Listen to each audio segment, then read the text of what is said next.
Screenless.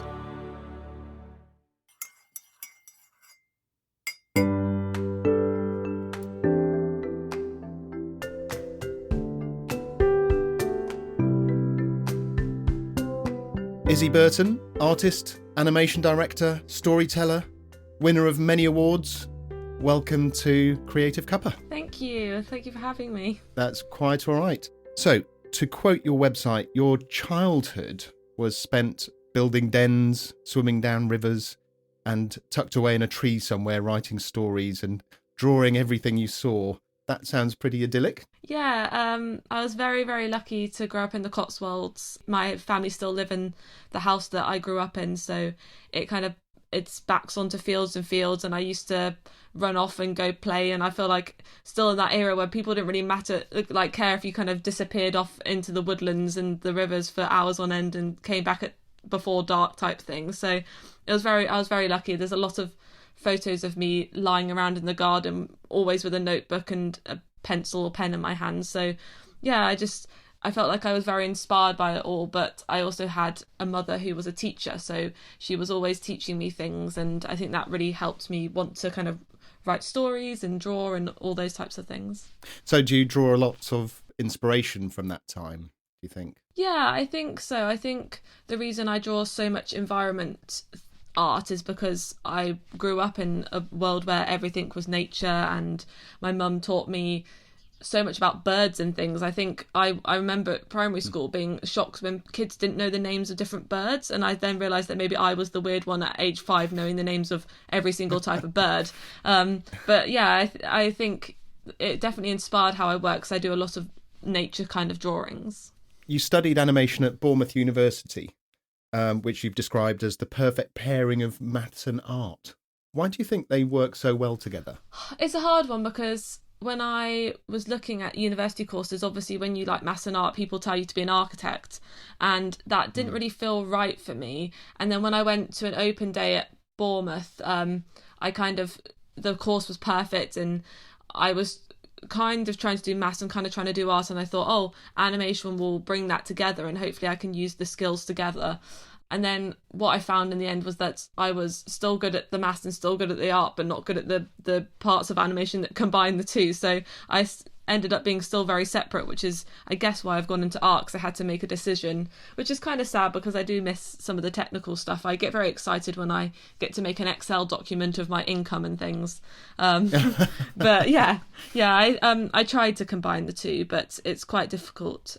Yeah, I would ask you what you prefer, being an artist or being a director. But your animations, Via and Stella, for instance, seem to me to be Izzy Burton creations. You know, like the art and the direction are part of the same brain. Yeah, I think so. My Via film, it came from me asking my studio if I could make a film, and it started off as a personal project before the rest of the team came on board. So I kind of set out with this idea that I was going to create as much of it, or if not all of it, myself. Wow. And then I guess I kind of got into that mindset, and now whenever I direct something, I try to do as much as the jobs as I can, and I delegate on the things that I'm really not skilled at, like animation and things like that, but I try to be involved as possible. And I think I always wonder that as I kind of get my name out there and I get bigger projects, whether I'm going to really struggle to kind of let go of things. But I'll learn that as I go along. At the moment, I really love being part of it all, because in my head,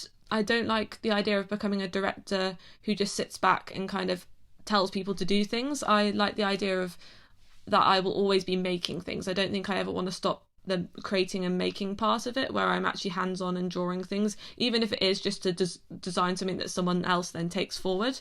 But I think I always will want to have some kind of hands-on creation part of it, as well as kind of just the ideas. It must be a real buzz, actually. You know, you spend a lot of time with your art and creating these environments and these rich, vivid colours. So it must be amazing to see them come to life, because you're directly, this is a piece of artwork that you've come up with, which is now living, moving.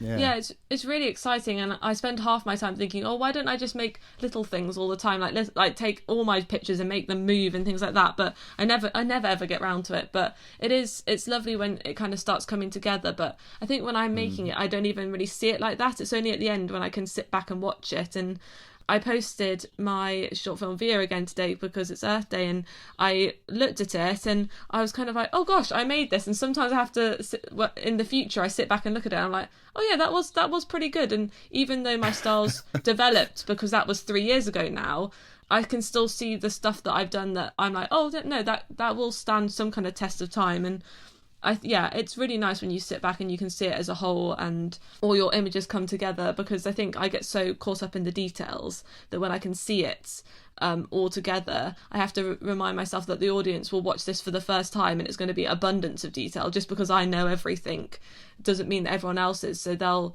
people have always said that they've watched things several times to try and catch all the things, and I think it's because, to me, I know everything and I want it to be like a full world. But I have to remind myself that most people are going to watch it once and be like, oh, that's got a lot in it. So yeah, it is nice. Yeah. Yes, like you say, you know exactly what goes into it. But I think what comes across is a rich, detailed world that you've created. People don't necessarily need to know this is moving from A to B or whatever. Yeah. Yes, Earth Day. It's almost full circle, isn't it? You know, you being out as a child, running through fields and drawing and climbing trees. And on Earth Day today, you've shared your short that really is about appreciating the world and each other and relationships.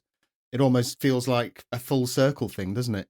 Yeah, it's nice to see the things that I was inspired as a kid, and especially since kind of I do a lot of talks at events and things, and from that and things like this I discuss my childhood, and more I kind of find those links that have kind of followed through for everything. And even asking my parents to get out photos of me as a child, and I see things that I'm doing that are so me now, and I just think it's really great that I've obviously worked really hard, but I feel incredibly lucky that I've managed to take what I loved doing as a child and actually make a career out of it. And I think that's sometimes quite rare to happen, that even as a child I didn't even think of it as a career. The things that I dreamed of being as a child were not even near this, but it was always kind of animal related, and so I guess now I get to draw a lot of things like that. But it's nice to think that the things that you've kind of subconsciously done your whole life can then become like your whole career and everything. And it's really nice, like that again, like I do so much nature stuff, and it's just, I guess, that fact that because I'm passionate about it, I draw it, and then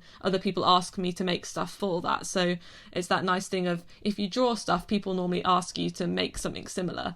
The amount of people that have contacted me saying, oh, do you want to make an animation with a dog in it, just because Via has a dog in it, even though the dog's tiny, and that people can see that you've done something, and then they'll ask you. So I guess, and it's had an effect on them, clearly. It's had some kind of effect. Yeah. So talking of nature, you recently moved from the big smoke, London, down to the coast. Yeah. How's that been? And has living by the sea changed anything creatively for you? Yeah, so I left London because I went freelance last year, and I spent a few months in a studio there, but I felt kind of claustrophobic. I was very much, my studio was just down the road, so I was kind of staying in a very small part of London, and I was getting really stressed by how many people there were around, even just going back and forth. And before, it'd been a necessity because I was working in-house at a studio, so I was travelling and commuting across London for work. But I was kind of sat there like, why am I doing this now? The time that I did spend, I was trying to escape to the river, which is near where I lived, in kind of Island Gardens, Greenwich area. And I was like, well, why am I not near like a nicer place where I can be outside more? And I obviously went to university at Bournemouth, which was a beach, and I love the sea. So I figured Brighton would be a good place. I'd gone a few months before to visit friends there, and it was the first time I'd ever been, and then I just decided, I'll just live there. And it's kind of very me. I just get these whims and I just go for it. Like freelance, I just decided one day I was going to do it, and I just did it. And the same with Brighton. It was like, I told my parents and friends, I think I quite like Brighton, and then by like the end of the week I'd found a place to live there, and that's kind of how I do things. But it's really nice. I think I find loads of calm in being in nature, and the seaside, it just kind of helps me be zen. If I get stressed now, I can just go for a walk by the sea. And I think in London I found it quite stressful because you go out for a walk and there's just people everywhere, even in the quiet spaces like parks. It's just too many people. And now I guess I'm finding it the same with social distancing, because I'm stressed now by the small amount of people I see everywhere. So now I'm trying to like avoid people at all costs. But no, it's really nice being by the seaside. I think it's helped just to be out of that kind of craziness of London. I don't think it was helping me because as you can probably tell, I speak very fast. I do everything very, very fast. And I think by being in a calm and slower place, it just helps me be even like, it kind of winds me back a little bit. But Brighton's great because it's still a very busy city and there's still lots going on. It's a really creative place as well, isn't it? Yeah. And that sea air, there's nothing like it really, is there? No, it's really great. So where can people find you online, Izzy? I have an Instagram and Twitter, and they're both under the username Izzy Burton Art. And I have my website, which is izzyburton.co.uk, which I try to keep updated regularly, but I often find a page that I haven't updated in ages and it sounds awful. But yeah, I try to keep that up to date. But Instagram's my main one, I guess. I try to interact mostly with people there, and yeah. Fantastic. That's brilliant.